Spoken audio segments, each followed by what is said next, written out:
Well, today we're going to give you a quick rundown on how to pack a sea kayak for a day trip. Some of the critical points here are going to be balancing your load, having things accessible when you need them, and being able to keep everything you need secure in your boat. So not every trip will require the kitchen sink, but we do need to keep a few things with us. You want to make sure and still be able to paddle, and your PFD should still float.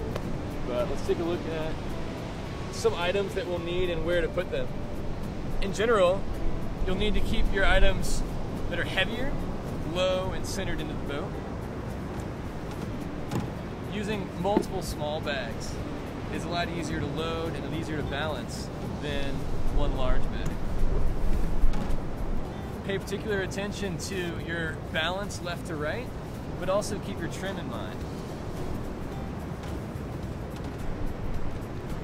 You want to keep in mind things that you'll need with you while you're on the water.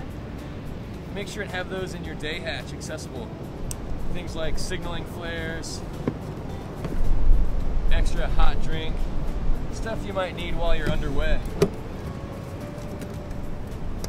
From there, you can move on to items that you might need once you hit the beach. Group gear, dry layers, an extra shelter, that sort of thing. Just avoid having loose items clunking around in your boat. They'll drive you crazy and they're harder to find. Keep everything packed nice and tight.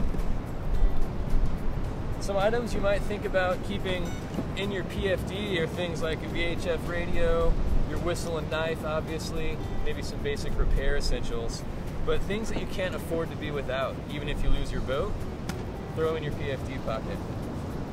Inside the cockpit should be pretty clear and open. Don't have anything cluttered around your feet. Maybe a bilge pump, paddle float, and sponge. And that's about it. Onto the deck of the boat. Try to keep the deck as clear as possible. Having a spare paddle, a compass, and a chart is about all you'll need. In addition, some people like to have a contact tow line that you can quick release. It's important to have your chart visible, easy to get to, and for other odds and ends like sunglasses, spare hatch covers, sometimes they can go right into your little glove box here.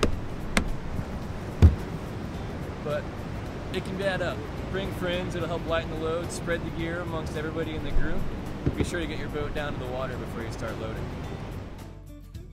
If your boat's really unbalanced, it can cause you to capsize, it can make it hard to control in the wind. Having the boat be perfectly balanced and centered will go a long way towards keeping you upright. Having the heavier items lower in the boat will actually improve your center of gravity, making your boat more stable loaded than unloaded.